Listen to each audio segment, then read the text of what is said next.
இந்தியாவில் உள்ள மற்ற அனைத்து நீதிமன்றங்களையும் எந்த நீதிமன்றத்தின் முடிவுகள் கட்டுப்படுத்தும்? இந்திய அரசியலமைப்பு சட்டம் விதி 14(1) படி உச்சநீதிமன்றம் பிறப்பிக்கும் சட்டங்கள் மற்றும் தீர்ப்புகள் இந்தியாவில் உள்ள அனைத்து நீதிமன்றங்களையும் கட்டுப்படுத்தும். இதுவே நாட்டின் மிக உயர்ந்த மேல்முறையீட்டு நீதிமன்றமாகவும் அரசியலமைப்பின் இறுதி பாதுகாவலனாகவும் விளங்குகிறது. ஐநா சபை எந்த ஆண்டை சர்வதேச குழந்தைகள் ஆண்டாக அறிவித்தது? 1979 ஆண்டை ஐநா சபை சர்வதேச குழந்தைகள் ஆண்டாக அறிவித்தது. இது குழந்தைகளின் உரிமைகள் பிரகடனத்தின் 20வது ஆண்டை குறிக்கிறது. இந்த ஆண்டு குழந்தைகளின் நலனை மேம்படுத்துவதிலும் அவர்களின் உரிமைகள் குறித்த விழிப்புணர்வை ஏற்படுத்துவதிலும் கவனம் செலுத்தியது.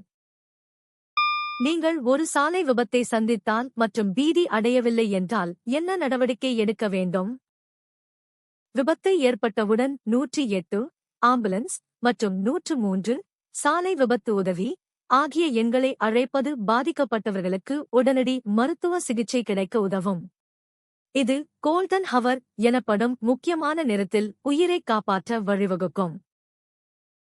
பெற்றோர் மற்றும் மூத்த குடிமக்கள் பராமரிப்பு மற்றும் நலச் சட்டம் எப்போது நிறைவேற்றப்பட்டது? இச்சட்டம் 2007ஆம் ஆண்டு மூத்த குடிமக்கள் மற்றும் பெற்றோர்களின் வாழ்வாதாரத்தையும் பாதுகாப்பையும் உறுதி செய்வதற்காக இயற்றப்பட்டது. இதன் மூலம் பிள்ளைகள் தங்கள் பெற்றோரை பராமரிப்பது சட்டப்பூர்வ கடமையாக்கப்பட்டது.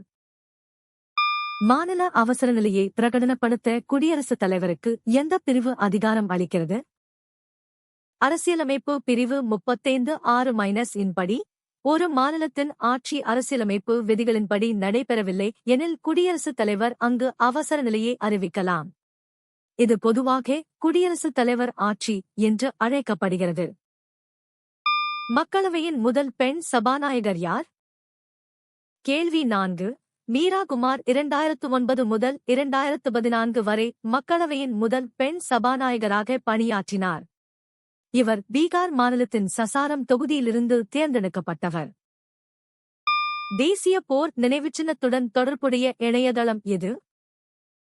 இந்திய ஆயுதப் படைகளின் தியாகிகளை கௌரவிப்பதற்காக உருவாக்கப்பட்ட தேசிய போர் நினைவுச்சின்னத்தின் அதிகாரப்பூர்வ இணையதளம் இதுவாகும். இதில் தியாகிகளின் பெயர்கள் மற்றும் நினைவுச்சின்னத்தின் சிறப்பம்சங்கள் இடம்பெற்றுள்ளன.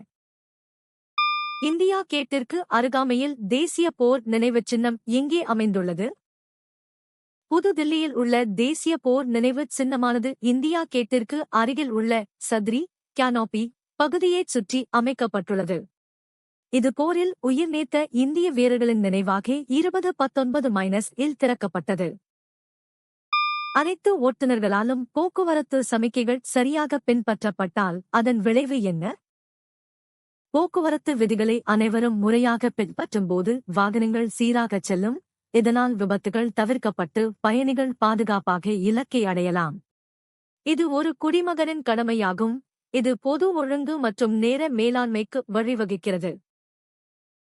மனித உரிமைகளுக்கான உலகளாவிய பிரகடனம் UDHR கருத்து சுதந்திரம் தவிர வேறு என்ன வகையான உரிமைகளுக்கு உத்தரவாதம் அளிக்கிறது? 1948 ஐநா சபையால் ஏற்றுக்கொள்ளப்பட்ட UDHR மனிதர்களின் ஒட்டுமொத்த வளர்ச்சிக்கான குடிமை, அரசியல், சமூக, பொருளாதார மற்றும் கலாச்சார உரிமைகளை உள்ளடக்கியது. இது உலகெங்கிலும் உள்ள அனைத்து மனிதர்களுக்கும் சமமான உரிமைகளை வலியுறுத்துகிறது.